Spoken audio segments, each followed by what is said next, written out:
Episode 1, The Dog Menace. The CARES Act provides over $2 trillion in economic stimulus for the benefit of all Americans, workers, families, and small businesses. No, it doesn't. This is a hate crime against future generations. Play that funky music, white boy Drew.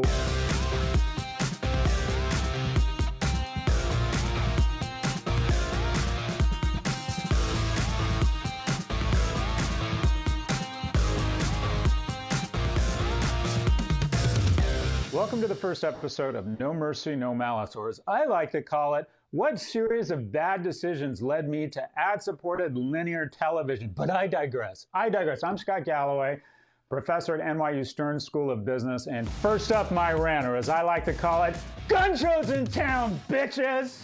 The CARES Act is another form of wealth transfer masquerading as economic stimulus. Few breadcrumbs assigned or thrown into the middle class simply for optics. Continued mission of government, continued mission not only to keep rich people rich at the expense of middle and lower class Americans, but our grandchildren will have to pay for these debt-fueled shock absorbers for rich people. Why? Because they don't vote. Let's rap about PPP, or as I call it, Madoff times 2,000. Of the first $350 billion in PPP, more than 25% of the funding went to less than 2% of the firms. That means 1 in every $4 went to the largest 1.5% of applicants. We have literally income inequality in the form of a stimulus package. The largest 4% of loans receive more money than the smallest 74%. That's right, this 4% getting more than this 74%. Public companies with combined market capitalizations of over $18 billion received $1 billion in PPP before some were shamed into paying it back. That's almost 6 times the largest bank heist in U.S. history. The majority of PPP funds are not saving people, but bailing out millionaires. Kura Sushi, 80% owned by a Japanese parent company with an $800 million market cap, on the Tokyo Stock Exchange, received $6 million before returning it. Nikola Motors secured $4 million and is refusing to give it back. Continental Materials received $5.5 million. The Ashford Group of companies associated with the hotel tycoon Monty Bennett applied for $126 million and received more than $58. Monty's companies have paid their executive team almost $200 million in the past decade alone. Monty is now returning the money because of update eligibility rules. However, a study by USC found entrepreneurs tend to be wider, better educated, and more likely to come from high-earning two-parent families. What do you know? Rich white dudes are making out really well. What a shocker! And these are the people we've decided to bail out. If we want to stimulate the economy, if we want to juice this thing, if we want to put a cattle prod up the ass of the economy, well, it's simple. You know what happens when you give lower and middle income people money? They spend it. There are 128 million households in the U.S. with the bottom half registering incomes of less than $65,000. If we took that $2.5 trillion in stimulus and spread it across those households, we could give each over $30,000. Small businesses don't need artificially inflated job roles. They need demand to come back. Get the banks, get the small businesses out of the way. Protect people, not companies. If a firm can't survive a 3 or even 6-month interruption in business, then maybe it should fail. Part of capitalism is letting companies fail. We've embraced rugged capitalism on the way up, privatizing the gains, and cronyism on the way down, socializing the losses with taxpayer-funded bailouts and huge deficits. Small businesses, we are the wolves of the business world. Now, government is turning us into the bitch poodles waiting for government to come home and feed us. Easy to blame the administration, the ass clown, Count Chocula, and post-dementia Reagan. At least they're more explicit about their criminality to transfer wealth from every cohort to rich baby boomers. However, we expect more from our Democratic leaders who are complicit in Madoff 2000. The real culprits here aren't rich managers and owners of small firms feeding at the trough, but the U.S., who's decided to elect weird and weak leaders with no oversight. The only bipartisan action in Washington is an agreement to steal from future generations with reckless spending that keeps their donors wealthy with scraps thrown at the middle class purely for optics. COVID-19 is horrific and painful for many of us. Hopefully, one of the positives from this pain is it inspires more forward-looking investments in our government and specifically the CDC, so we don't find ourselves again as a nation that got this more wrong, handled this crisis more incompetently, focus more attention on blaming anybody or anything to avoid facing the hard truths. With just 5% of the world's population, we have about a third of the deaths. We had more time to prepare. We spend more money on healthcare. We think of ourselves as being the most innovative. And the US and China are going to go down as incompetent and corrupt as it relates to COVID-19. We should and must do much better than this moving forward. Let's start calling the rescue package what it is, a hate crime against future generations. We should be protecting people, not companies.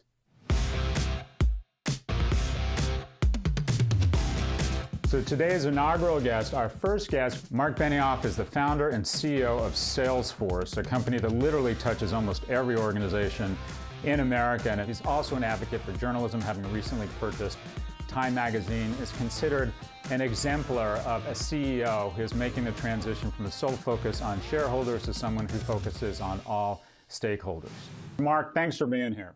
Great to see you, Scott. We're all in this together. Okay, first question. You have 50,000 employees. Is there a mantra, are there kind of 2 or 3 principles you look to in terms of leadership in a time of crisis? Have you thought through, these are my behaviors, this is my mantra around being a leader in difficult times? Well, yes, and I'll tell you that, I've been the CEO of Salesforce for over 20 years, and this is now maybe my 3rd or 4th major economic crisis that I've managed through. And the first thing is you need to get everyone out of paralysis and into participation. That's number one.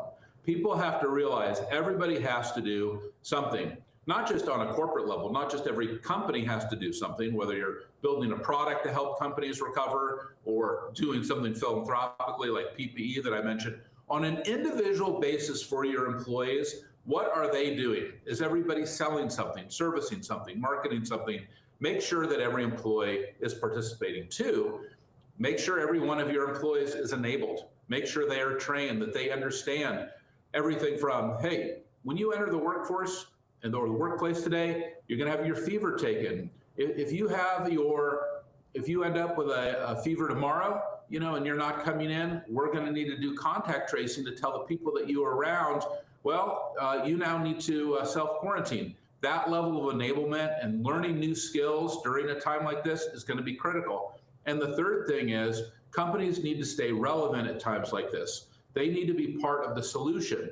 They need to show that what they're doing is something that is going to improve the world. You have openly said that you think Facebook and social media are the tobacco of our industry. What do you think should be done? Well, I've been talking about the risk of social media for some time, as you know. And the number one thing, Scott, that in this crisis that has appalled me is when I see misinformation about the virus that puts people's health at risk on social media, that should get taken down. We have tremendous artificial intelligence technologies. You hear about them all the time, how they're going to send us to Mars or how they're going to drive our cars down the road. Well, this technology should be deployed by these companies to take this material off the network now. They should be holding themselves responsible for truth and trust, and that they don't have themselves anchored to those high values is beyond, what I think is acceptable for business today. But what if they don't? What if there's anti-vax? What if there's misinformation, whether it's injecting disinfectants, whether it's the source of the virus? I'm going to go out on a limb here and assume that they don't take it down. What do we do? What do you think should happen? Well, I think these companies need to be highly regulated. And I've said that for a long time, mostly because they're targeting your kids, Scott. They're going after your kids with products specifically targeting your kids, trying to get them hooked just like cigarette companies did. And when they crossed that line, that's when I said, okay, you know what? Everybody needs to be talking about this, that we need to throw down regulations on these companies. They need to be held to standards and they need to be held accountable for their actions, just like magazine and newspaper companies are. You know that I own Time Magazine. Well, yep. We have those set of regulations on Time Magazine, Scott. And if we publish something, we're responsible for it. I feel that's also has to be true for the social networks as well. Marc, stay put. After our quick break, I want to ask you about your shelter in place with your family and, of course, your favorite 80s band, plus my winners and losers and predictions with a special surprise guest. What a thrill. This is No Mercy, No Malice. I'm Professor Scott Galloway.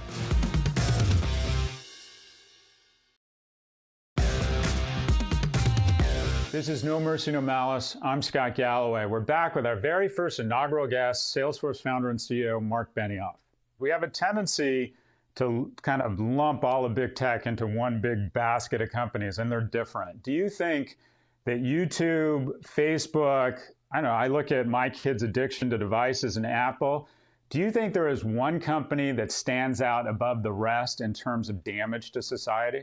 Well, I mean, I have talked about how I think that, Facebook looks like it's the new cigarettes. It's an organization where the product is not good for you. It's addictive. They're going after your kids. They have not said that they're holding themselves responsible for truth or trust or making sure that the information is accurate. And this is a moment in time when we have just a horrific situation in the world, and these social networks have to play their part. And that is a critical moment for them to step up, change their values, and to say, truth and trust are our highest value. And we're going to make sure that you get the information you need to be healthy and to protect your family. That's the role of these organizations. If that's not their role, then they should reassess what role they play in our ecosystem. So Marc, last question. Distinct of your role as a CEO of a tech company, obviously an enormously successful tech company, speak as a husband, a dad, a friend, and a citizen. What advice would you give to people at this stage in our life outside of business? Well, right now, I think that, we all need to be taking care of ourselves. You're not any good to anybody else if you have not taken care of your own health. And second, take care of your family. That's your responsibility. And take care of your employees. That's 1, 2, and 3. Now that you've done that, now get ready to go back to work, but make sure you're going back to work safely and taking the precautions that you need to take everybody's health with you. You want to keep that as the first principle. That's the most important thing. Now, as we move towards a vaccine, we're going to all have to focus and think about what are the things that we can do to help get the economy going again. As business leaders, I think we have to think about what are the products we can offer. What are the philanthropic things that we need to be doing to serve society? That's what's on my mind. And that's what drives me at Salesforce every single day. That is, the business of business is improving the state of the world. And companies that are doing that, especially at times like this, are the companies that are going to be the strongest on the other side of this. All right, I lied. Last question. Best 80s music you're listening to right now? Well, you know that I love Metallica, but I also do love Prince. And I love that early Neil Young, too. Metallica, Neil Young. You're that guy. Prince, I get. George Michael, English Beat, REM. I win. I win, Marc Benioff. Thank you for being here. Best of luck to you. Great to be with you. Now it's time for winners and losers. A winner, Jeff Bezos and Amazon. I get the sense you're going to hear that a lot under the winners column. Amazon's superpower, replacing profits with vision and growth. No other firm, maybe with the exception of Netflix, has been able to pull off this Jedi mind trick where in exchange for running a company at break even, their stock goes up, giving them cheaper capital such that they can pull the future forward and make investments no other firm can match. Most recently, just last week, Amazon told shareholders it would invest its expected $4 billion second quarter profits in coronavirus-related efforts. What does that mean? It means buying personal protective equipment for workers and building its own testing capability. We're talking about effectively, think about this, the first vaccinated supply chain globally. This is, in a word, genius! Who does this? Who thinks of this? The workers, the vendors, the customers, the suppliers are going to have one supply chain globally that is virus-free, that is COVID immune or near COVID immune. A loser, a continued loser, the board of directors, if you can even call them that, of Tesla. After being the subject of conjecture that calls for factories to reopen were nothing but a naked attempt to buttress his own wealth, Elon tweeted he believes the stock is too high. The markets agreed with him, and immediately the equity was taken down 10%, shedding the value of Southwest Airlines. Rocket Man also tweeted that he believes shelter-in-place orders are fascist. No, they're not. Fascism is extreme nationalism, a refusal to condemn violence against the perceived enemies of the ruling party and the demonization of immigrants. Who fits that bill? Maybe our president, demonizing immigrants. Who else fits that bill? An authoritarian ruler that disregards all liberal institutions and checks and balances, perhaps a robust fiduciary body like a board of directors. In sum, Mr. Musk, you and the president walk into a bar. Who is the fascist? Yes. So here to help us round out winners and losers and talk about tech is my media wife, Kara Swisher. Kara, how are you? What? Good. I'm not your media wife. What is? You are still my media wife. And by the way, did you notice I have a TV show? I heard. I saw Marc Benioff. I mean, I just texted him. I'm like, what are you doing on linear television? What are you doing with that guy? I might be the Garfunkel to your Simon, but my sublime lyrics and buttery voice is finally recognized, and I'm on ad-supported linear TV. Good for you. Big news, Congress wants to make tech companies and businesses exempt from liability around COVID-19. Yes. Your thoughts? I think it's terrible. I think it's ridiculous. I mean, not Congress does. The Republicans do. Let's be clear. The Democrats are trying to push back. Small businesses, yes, if they have to do too much onerous stuff, it's going to hurt their business. But they have to all be safe at a very baseline level. And so I think what's really important is to think really hard about what companies should do, what should be the baseline level. And for big companies like Amazon and others, which is already doing this, by the way, they have to, or a meat processing plant, they have to put safety standards in that will protect workers. I need some insight from you. What is going on with your buddy Elon Musk? Like, what is going on there? Oh, want to move to him? Speaking what of is going on hazard pay, there? I don't know. I mean, he's done this before. I mean, people don't remember during the period when he was trying to ramp up the making of of his cars. He slept at the factory. He started tweeting crazily. He started doing the 420 thing.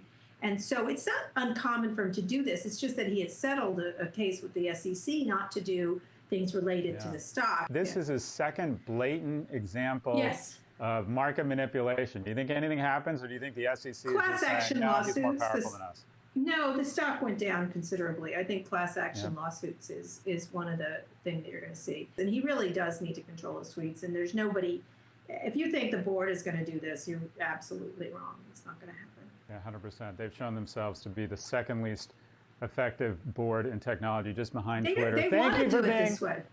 They want to do this. They want to do Yeah. this. I've talked to lots of board. They like let Elon be Elon is their attitude here. Absolutely, 100%. All right, Jungle Cat, thank you for being the first guest on our regular episode. Wait. Okay, here we go. Here we go. You won't even let me have my own TV show. You won't even let me have my own TV show. What do you? Oh my God, what is that? A cat? It's a jungle cat, for goodness sake. Anyway, good luck, Scott. I think it's great. First guest on a weekly episode of Famous Lesbians. Next week, Sean Hannity and Lindsey Graham. The lesbian humor never gets old. I'll see you this week, Jungle Cat. Thank you for being here, Kara. Thank you, big dog. And now, our predictions. I went in for a vasectomy, had a little bit of swelling, just a skosh of swelling. Our predictions in 30 days. Amazon stock up 10% or more. Tesla stock down 10% or more. Both stocks are overvalued. Amazon's investment, their forward-looking investment in a vaccinated supply chain versus Tesla CEO's lack of self-control means that Amazon becomes more overvalued and Tesla less undervalued. 30 days, we'll check in, we'll hold ourselves accountable. We need to take a quick break. We'll answer your questions in office hours next, plus our algebra of happiness, what we can all learn from our grandparents about coping with this quarantine. I'm Scott Galloway, and this is No Mercy, No Malice. Okay, so why the white background? Well, let's be honest, would you want anything to get in the way of what is this tall drink of lemonade? What, you're thinking I look like a fish that swam too close to a reactor? Well, guess what? My 12-year-old, no joke, did my makeup this morning. And let's be honest, I look radiant! And now it's time for office hours. Our first question, roll tape. Hi, Professor Galloway. It's Holly here. Big fan of your shows. I have a question around higher education. I'm a current student at Columbia completing my MPA and wondering whether I should stay the course with Zoom classes, drop out, save the 50K, or maybe take a leave of absence. Thank you, Holly. I would stay the course, and that is you are towards the ultimate goal. And the ultimate goal and the return on investment, if we just look at this economically around graduate education, isn't the education itself, it's the certification. So if you were just starting, I'd say delay, but if you're almost there, if you're halfway there, keep your eyes on the prize, get the certification, get on with your life. Thanks, Holly. Let's end with a math lesson. my algebra of happiness. Though Jesus, as many evangelicals believe, does in fact return, I believe he would make a beeline for our Capitol, find the offices of our elected officials, and throw up on them. I believe in Jesus. I just don't buy his lineage. I'm an atheist, but I do have gods. These gods guide me and are powerful role models. The first is Jesus, who started with love the poor. That's a pretty decent place for all of us to start. Another of my gods is my grandfather on my mother's side, Norman Levine, a London tailor who bought a loaf of challah every Friday night to divide equally amongst his 6 children with surgical precision. By 39, Norman, my grandfather, was taking his children to sleep in an underground tube station after their house was bombed and destroyed during the Blitzkrieg. On one evening, in the fog of scramble to the shelter, his 9-year-old daughter was struck and killed by a truck. Think about this. At 53, he died at home of bowel cancer only after having his daughter, his older daughter, run over by a truck. During the whole illness, he saw a doctor once. That God that is Norman Levine visits me whenever I'm feeling sorry for myself, and it's something I hate about myself. It happens way too much. He grabs my hand and he whispers one thing and the same thing over and over: you have no problems. Most recently, on a business trip to Paris, I found myself extremely jet-lagged and missing my boys at the restaurant of the Hoxton Hotel. Their mother sent a picture of our son dressed in an Einstein costume for class presentation. All my success, all the bullshit relevance, and I still can't figure out a way to be with my kids in important moments. I've failed, I'm disappointed in myself. And then my grandfather shows up. He marvels at the objects of art that are the people in this hotel. He laughs at the fact that my hotel room probably costs more for a single night than he made in an entire year. And he beams at the pictures of my son dressed in an Einstein costume. He looks at me, and before he can say it, I preempt him. I know. I have no problems. Not believing in God doesn't mean you don't have gods. That's it for No Mercy, No Malice this week. Until next week, I'm Scott Galloway. I don't want to say it went well, but I'm feeling a little Oksana Bio post, ice dance victory pose. We'll see you next week.